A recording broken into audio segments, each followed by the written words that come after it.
I've learned in the past the hard way that it's always best that your after lunch message be the shortest. So this will be shorter, but it'll still be kind of full length. But what I'd like to do is continue where we started in Isaiah 6, because there's more to that chapter that often doesn't get a whole lot of press, but there's really a lot of good stuff in here and helpful stuff in here for leaders. And so I'll read from verses 8 to 13 in Isaiah 6. And I heard the voice of the Lord saying, "Whom shall I send, and who will go for us?" Then I said, "Here I am, send me." And he said, "Go and say to this people, keep on hearing, but do not understand. Keep on seeing, but do not perceive. Make the heart of this people dull, and their ears heavy, and blind their eyes, lest they see with their eyes, and hear with their ears, and understand with their hearts, and turn and be healed." And then I said, "How long, O Lord?" And he said, "Until cities lie waste without inhabitant, and houses without people, and the land is a desolate waste. And the Lord removes people far away, and the forsaken places are many in the midst of the land. And though a tenth remain in it, it will be burned again. Behold your job description." Pastor Isaiah. 2007, Joshua Bell, world-famous violinist, entered incognito the Washington, D.C. subways, carrying his $3.5 million Stradivarius violin, wearing some ratty jeans and a ball cap, and he just started playing music. He played for 45 solid minutes. Over 1,000 people passed by, according to the video footage, and only 7 out of the 1,000 stopped to listen. Now, again, I'm going to mention Advent. I don't know about you all, but I start listening to Christmas music in August, and so my Christmas illustrations begin about that time as well.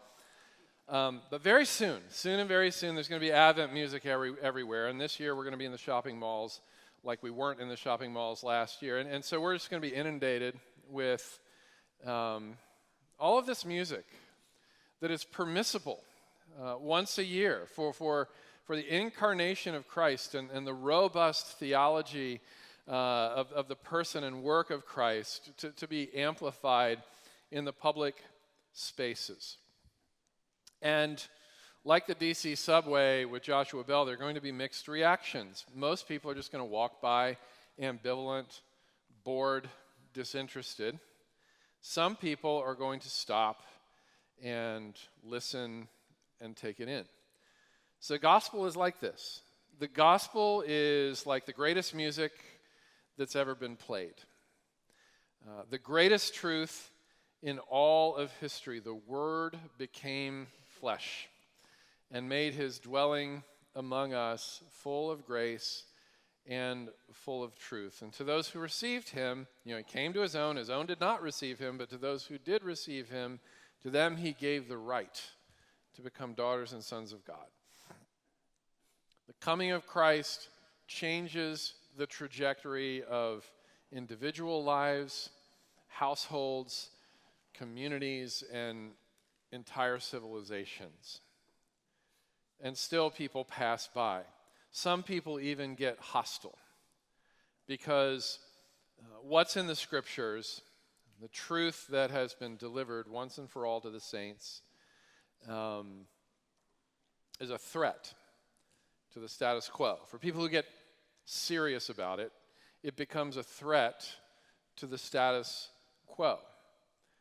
It has to contend with human pride. It has to contend with the sovereignty of self. It has to contend with the hardwiring of human narcissism, where self is at the center, and everything else, including God, has a job description: to be a planet that revolves around the star of self.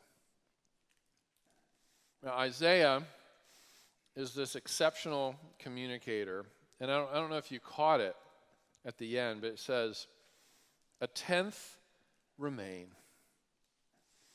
What he's saying here is, I want you to lead a people, and on day one, 90% of them are going to abandon you. Don't take it personally. Follow me. They will respond, those 90%, by becoming dull, blind, sick, and even hostile to what it is that you have to bring. And it brings to mind the account of the 10 lepers that Jesus healed. And 90% of them didn't say thank you. Only one, only a tenth remained. Only 1 out of 10, that remnant, a tithe of the people that he had healed, returned to him to say thanks. So there are 3 compelling reasons I want to pull out here from Isaiah to try to convince my heart and yours that it's better to be the one than it is to be among the 9. And there are 3 reasons. 1, wonder. 2, a greater gain. And then finally, a power that we cannot have outside of Christ. So first there's this wonder, right, that I talked about in the earlier talk. Verse 8, God says, "Whom shall I send? Who will go?" And Isaiah says, "Here am I." He's wonderstruck. He's been healed by grace. He's been escorted from the basement of confession into the sanctuary of worship and adoration and gratitude. And he says, "Send me." Why does he say this? His answer is, because I saw the Lord. I saw the Lord. You can't see the Lord and go unchanged. You can't see the Lord and it not completely alter the entire trajectory of your life. The Lord specifically on his throne, filling the temple with glory, with his weightiness, with his seismic grandeur, with his holy, holy, holy. And so if we want a dose of what Isaiah saw, where do we go to get it? One thing we can do is go out and buy the most expensive telescope that we can afford and point it out there and just start looking around. The 19th Psalm begins, "The heavens declare," this glory that Isaiah saw. "The heavens declare the glory of God. The sky above proclaims his handiwork." Now the Hebrew here says that the sky above, the universe, the galaxies declare the work of God's fingers. Your translation might actually have that literal rendering. The work of his fingers. God's fine motor skills put the galaxies into being. What can we do with our fingers? Yesterday there's a guy on the airplane, tapped me on the shoulder from behind, and says, "Excuse me, sir, but there's a spider dangling right above your head." And what did I do with the work of my fingers? With a spider. The galaxies are to God as a spider, as a tiny little microscopic spider is to me. Tim Keller once said in a sermon, and of course if Tim Keller said it, it is scientifically true. If the distance between the earth and the sun, which is 92 million miles, if that distance, 92 million miles, was reduced to the thickness of 1 sheet of paper, then the distance between the earth and the nearest star beyond the sun would be a stack of those 92 million miles thick papers 70 feet high. That's just the nearest star beyond the sun. And the diameter of the galaxy in which we live would be a stack of those same papers 310 miles high. That's just our galaxy, which, by the way, Carl Sagan and other stargazers would say is one of the wimpiest galaxies in the universe. He's got this amazing statement. Google the pale blue dot, Carl Sagan, and read the paragraph that he writes about planet Earth that's captured by a satellite. Planet Earth is this little tiny speck that's suspended in the beam of our sun. And he says, that's there. That's us. A mote of dust suspended in a sunbeam. How insignificant, and yet how significant, knowing that planet Earth thus far is the only place in all of God's universe where discernible life exists. It's crazy. How do we lose the wonder? We just walk on by all that and get distracted by a phone call we have to return, or a church member who's complaining about, whatever they're complaining about. The unsolicited advice that we feel like is going to suddenly consume half of our day. We lose wonder because we get distracted by these small things, and what happens in the process is we domesticate God, we forget His glory, and that's that. We lose the wonder that Isaiah had. And so one of the things that this experience of Isaiah does for us is it stirs us again toward what we could call the practice of noticing. So not long ago, I was in Denver, Colorado, and I was sitting out on a deck in the middle of the mountains, the snow-capped mountains, with a friend who lived there. And I said, how long did it take you to forget that you live in the middle of all this, and you get to look around and see and notice and have your breath taken away by all this? How long did it take you after you moved here to stop noticing? He said, a week. 1 week. He says, if I want to notice this, I need somebody like you to remind me, or I have to really, really, really try. And it's like that with discipleship. It's like that with God. This babe in the straw that we're going to be celebrating here in a couple of months, it is His fine motor skills that put the universe into existence. So, wonder. You may hear the song, Nashville artist and songwriter Buddy Green, who's set for life because of this one song. Mary, did you know that your baby boy is Lord of all creation? Mary, did you know that your baby boy would one day rule the nations? Did you know that your baby boy is heaven's perfect lamb? That sleeping child you're holding is the great I am. Don't lose the wonder. Okay, so the second is the greater gain of being the one instead of part of the nine. Here am I. Send me. This is a costly volunteerism because he sticks with it even after God says these people are going to be dull, blind, sick, and hostile, and only 1/10 of them are going to remain. So imagine Tim Keller or Matt Chandler. Who's the Philadelphia version of those guys? Tim Keller is maybe the version of Tim Keller here, because you're close enough. Who? Okay, Paul David Tripp. All right. So Paul David Tripp shows up to assume leadership of, a flagship church in Philadelphia. Let's just say he goes to 10th Pres. And within 2 weeks, you think this thing's going to take off. It's Paul Tripp, you guys. And 10th Presbyterian is down to only 1/10 of what was there the day he got there. In a matter of a week or two, the reverse effect of what you had expected happens. That's what Isaiah is signing up for. He's signing up for a narrative of decline and all the shame that goes with that, all the criticism that goes with that, all the movements and alliances and mobs that will want to remove him. That's what he signs up for.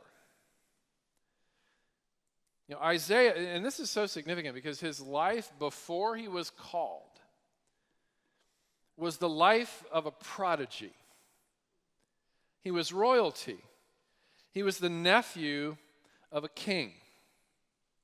He was esteemed among the A-listers and the elites. He was on the VIP list. He had the backstage access. He had keys to every green room. Like this was his life. He's artistic. He's a celebrated scholar. He's a rhetorical genius. And here he is volunteering for professional death. Sudden professional death. Send me. There's no back to normal for him, right? We talk about, oh, I can't wait till things get back to normal again. This is normal. This is our new normal.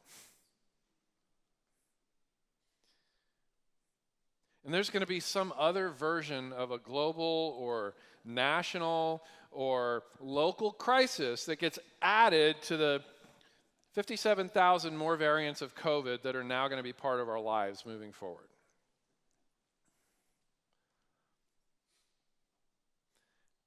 Sounds a lot like the cost of discipleship. Remember Bonhoeffer's famous statement when Jesus calls a man, this includes women, he bids that person come and die.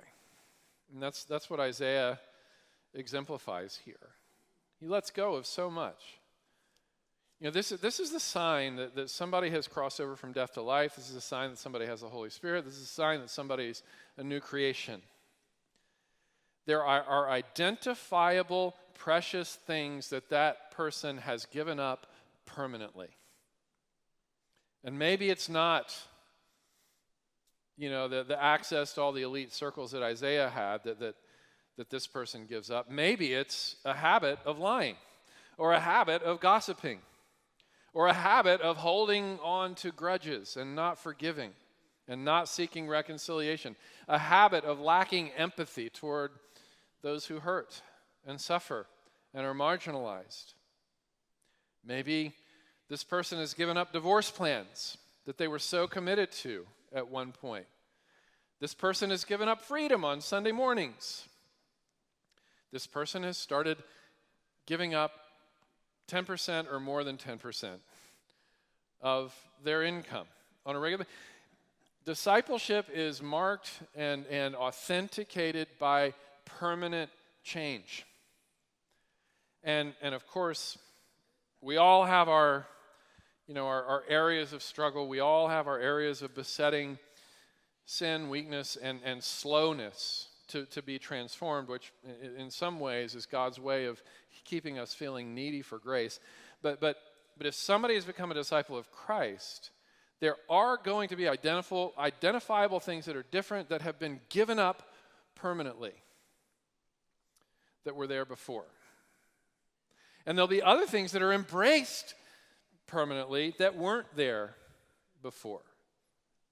Fruit of the Spirit, Beatitudes, and so on. So Martin Lloyd-Jones is this, really well-known minister from the other side of the ocean. And before he became a pastor, so he did a midlife career pivot, as they call it. He was an elite physician, like one of the top doctors in his circles. And he was esteemed. He was affluent. He had access to all the elite, circles and all that meant.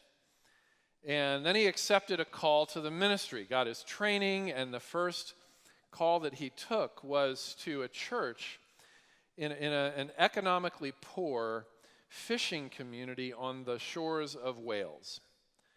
And he was there for a while, and then he took another call, became Martin Lloyd-Jones, etc. But he had an interview somewhere along the way with a reporter, and the reporter said, "Was there ever a time where you regretted giving up so much in order to respond to a call to the ministry?" And Lloyd-Jones, in characteristic Lloyd-Jones fashion, right? We love his writing. Have you ever heard recordings of his preaching? I would not want to be his roommate. I would feel subhuman all the time because this guy was so large, and so direct, as he was with the reporter who asked him if he regretted giving up so much. And he says, "Let me be clear.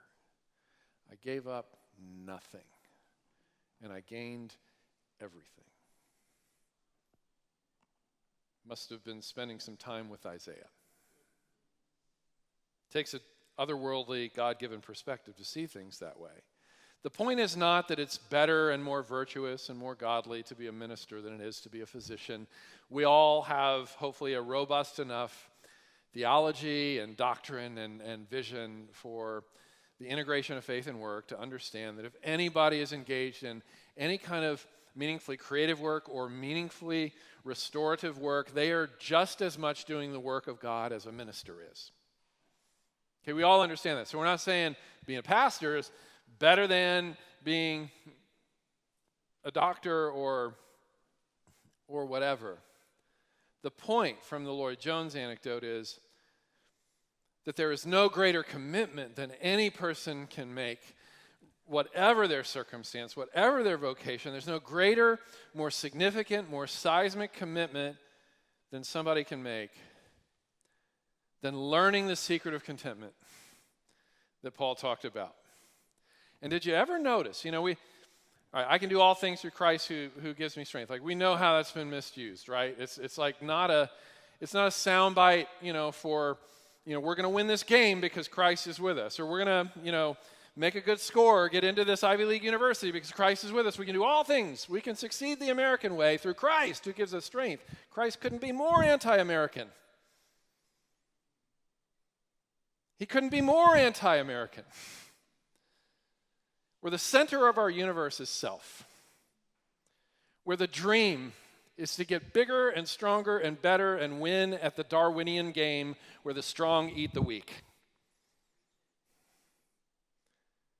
He couldn't be more un-American. And yet when he talked about the ends of the earth, that was an inclusion statement.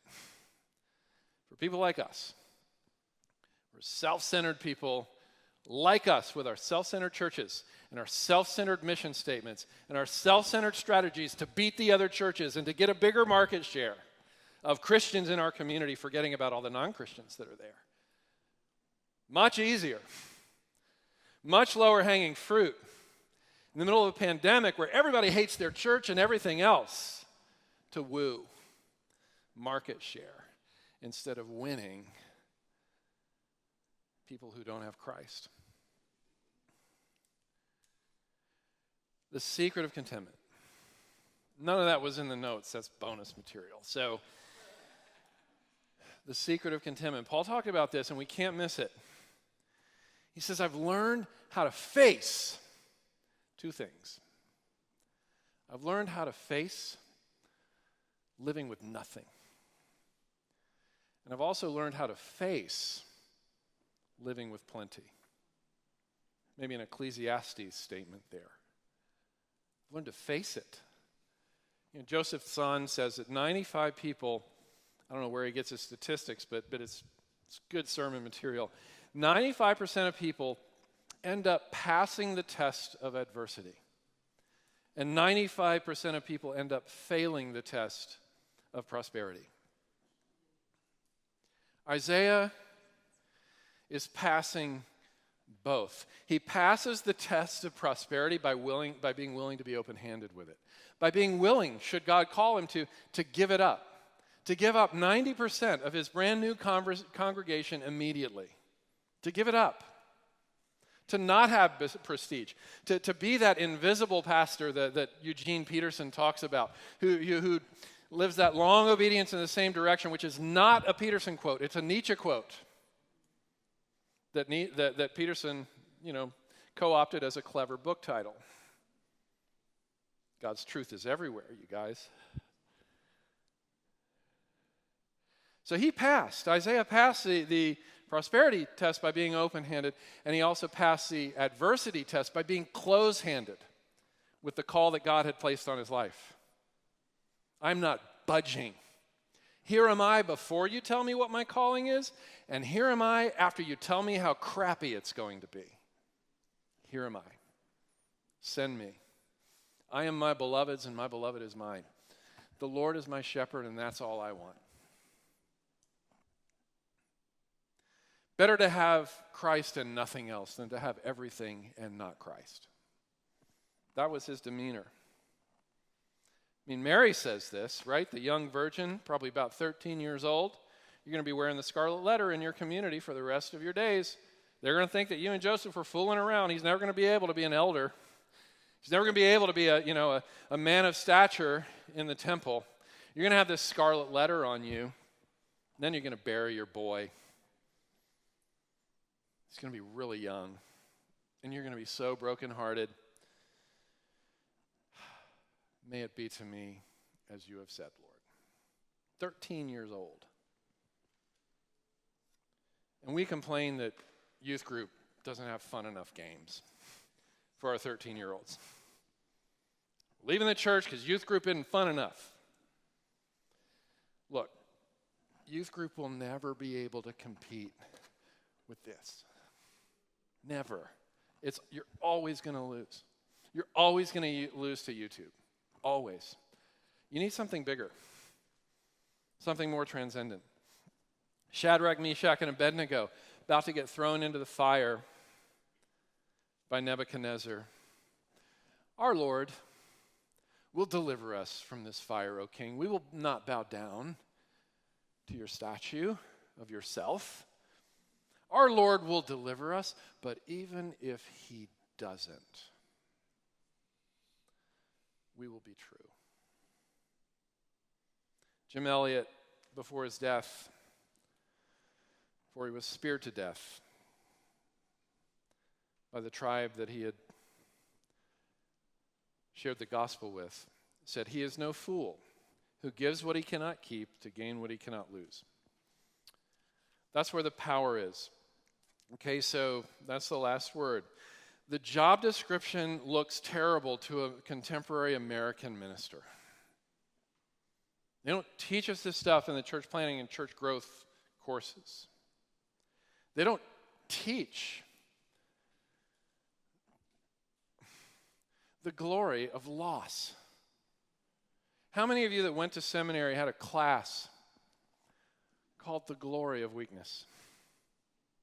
Or anything remotely close to that? How many of the syllabuses that we went through, or the syllabi that we went through in seminary? Week 1, weakness. Week 2, insults. Week 3, persecutions. Week 4, hardships. Week 5, difficulties. Week 6, when I am weak, then I am strong.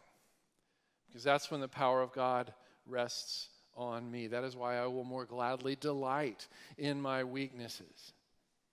That is why I will more gladly delight in thorns in the flesh. It doesn't sell, you guys. It's not marketable. But it's Christian.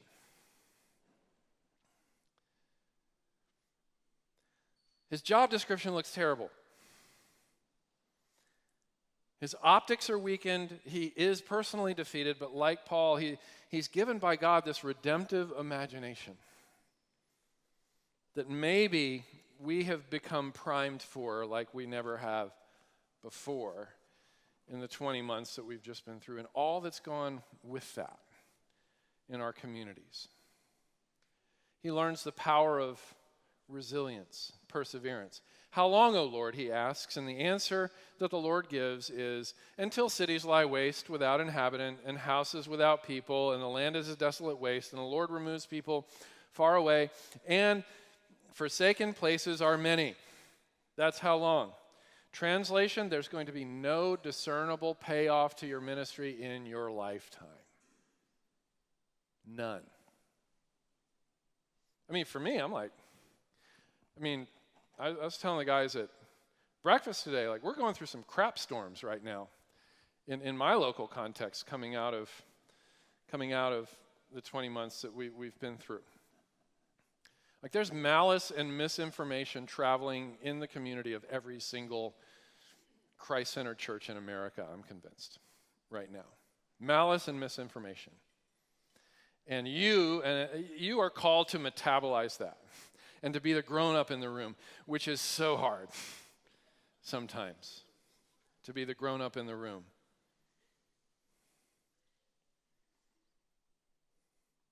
No discernible payoff, Isaiah, in your lifetime. Now that we have clarity on that, do you want to change your mind? Nope. You start hearing Tom Petty in the background. I will stand my ground, and I won't back down. Not because I'm strong, but because you're a great God, and I've seen you, and I know what your glory looks like, and I survived it. I have lived my best life. I have lived a full life. My full life was lived in those 5 minutes. Everything else is bonus. I have met God. No back to normal, no small, wimpy American vision for the good life for Isaiah. Sounds like I'm hard on America. You guys, I love being an American. I realize there are like so many privileges and wonderful things about being part of this wonderful country. I know Philadelphia is kind of at the center of the origin story of our country, right? But our ambition is such a distraction from that which is good and true and beautiful and sustainable. You know, Anne Lamott was asked the question once, what's the world going to look like in 100 years, you think? And she says, all new people. It's true. So Isaiah is given this redemptive imagination. And maybe it's the kind of imagination that we need as well. I don't know what nonprofit ministry workers are contending with, but I know from Barna that 30% of church workers have been looking to get out, actively looking to get out in the last couple of years. And in my circles, the numbers are much higher than that. And I don't know about you and your conversations with each other around the tables, but at least 30% looking to get out. Along comes the writer of Hebrews. Now, faith is the evidence of things that you hope for and being certain of things that you do not see. His faith is based on a promise, not on what's in front of our eyes. I remember a friend of mine was dying in his early 30s from a violent terminal cancer. And every time I visited him, there was this settled contentment about him, and I said it. I said, Brian, why are you so at peace? You are dying. You're dying. You're too young. And a week before he died, that was when that conversation happened, and he said, I guess somewhere along the way with this disease, I have learned to thank God for the good that I cannot see. And I think of Tim Keller and the way that he answers the question, how's the fight with cancer going? And he says, I've never been in a fight with cancer. My fight is with my heart's response to cancer. There's something in there for all of us, I think.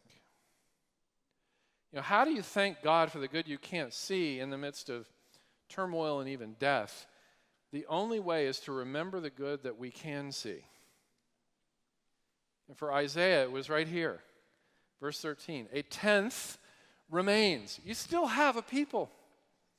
I know it's not what you hoped for, not what you dreamed of, but you still have some people.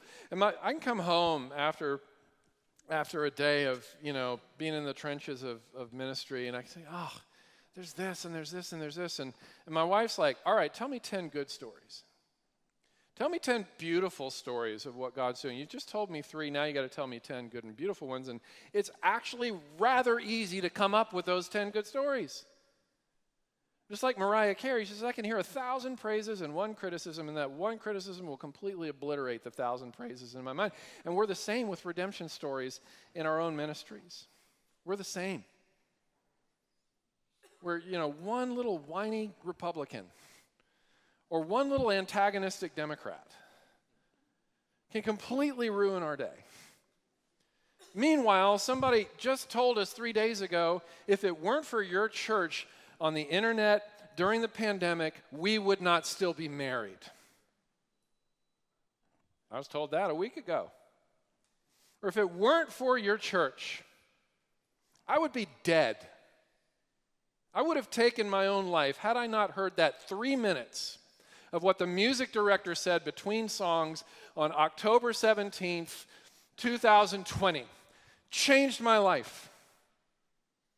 I mean, I could rattle off 25, 30 stories for every one injurious one, and I suspect you can too if you think hard enough about it. The power of the seed. A tenth remains, and so does the holy seed. Of course, he's pointing to Christ, the seed who would crush the serpent's head, right? Think about a seed. Think about an acorn. What does an acorn become when the acorn gets dropped into the ground? It cracks open and dies. What happens? It becomes an oak tree. So that one little acorn, it's about that big, has in itself, that one little acorn has the power to become a massive oak tree that creates all sorts of wonderful shade and beauty. And then it produces more acorns, which produces more trees, which produces a forest, which produces many forests, which has the potential in there's enough power in that one little seed to blanket the earth with oak trees under the right conditions.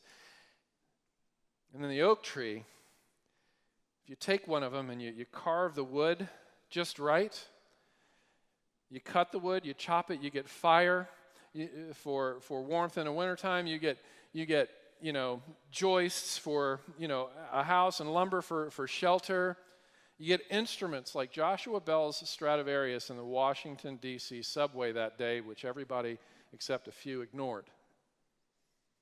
All started with that little seed.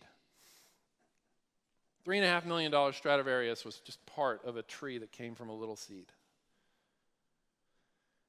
Will we stop and listen? Genesis 3:15, first presentation of the gospel. The seed of the woman will crush the head of the serpent. Translation, he comes to make his blessings flow as far as the curse is found. And it is for all of us who believe, who are saying, how long, O Lord? How long? As Isaiah says, how long, as the 13th Psalm says? Legitimate question for saints in waiting. Here's the Lord's answer. I'm not telling you how long. But what I am going to tell you again and again and again is that your long-term worst-case scenario is resurrection and everlasting life. As C.S. Lewis says, the chapter we're in right now, maybe chapter 1 for some of us, maybe chapter 7, it may be the 15th chapter, it's a temporary chapter. And C.S. Lewis says it's actually not even a chapter, it's prologue, because our real life has not begun yet. Then I saw a new heaven and a new earth, and a bride beautifully dressed for her husband coming down out of heaven from God, saying, behold, the dwelling of God is with men. I am making all things new, and the verb tense is continual, which means that in the future chapter, which is the everlasting chapter, the final chapter, and really just the one and only chapter of our true and full life, I am continually making all things new means that every day is going to be better than the day before. Tomorrow, always, your everlasting tomorrow, you're going to feel stronger and younger than you did the day before. Forever and ever and ever and ever, world without end. Amen. If we could orient ourselves in the direction of God's promises, maybe we too could have the resilience to say, here am I, send me. And then the Lord replies, here am I, trust me. And here am I, wait on me. Be strong, take heart, wait on the Lord. Being strong in the Lord does not feel like strength.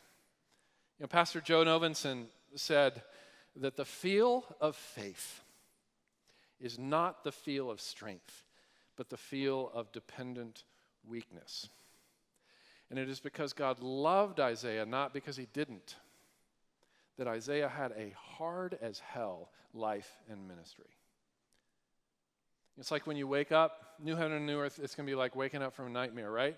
When was the last time you woke up from a bad dream and you lost something or someone precious to you in that dream, and then you wake up and you realize, oh my goodness, I have him back. I have her back. And because I had the dream, I have this person more than I ever had them before. Lewis famously said it this way: heaven will work backwards and turn even agony into a glory. And then mysteriously, it will be because of the things that we suffered that our joy and glory will be amplified. For the likes of Isaiah, let's look at him now. Isaiah never got to see the fruit of what he has given to us. He is now the most quoted Old Testament prophet in the New Testament. More of his lyrics have made it into song lyrics than any other Old Testament writer. He's the most influential, globally influential Old Testament prophet. We celebrate Handel's Messiah every single year at Christmas time. It's based on his prophecy. We are naming our dogs after Nebuchadnezzar types, and we are naming our sons after Isaiah. Hang in there. Satan, the seed of the serpent, has a shelf life. The glory of God does not. World without end. Amen. Peace be with you, brothers and sisters.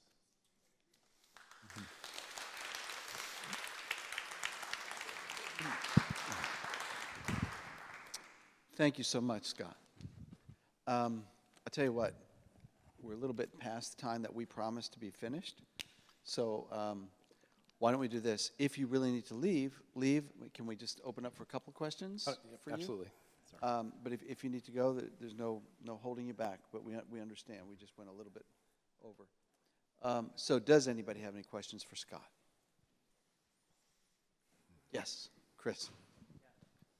Just a really quick question. You shared that quote about 95% passing the adversity test but failing the prosperity test. Where did that come from again? So it's a guy named Joseph Son, and he could be a militant Nazi aggressor atheist for all I know. I have no idea who he is. But I'll assume that he's a good, virtuous, thoughtful, philosophical type. but it's him, yeah. Joseph Son, so I think it's spelled Tson.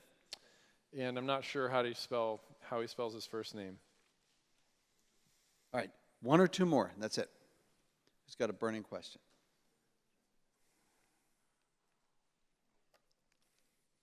Yes. So I'm kind of going back to the first session. I hope that's all right. But that quote about kind of bringing the church basement into the sanctuary is stuck with me. And I'm curious if you have any advice or words of encouragement on how to kind of create that culture within your congregation and model that well for your people? Words are contagious.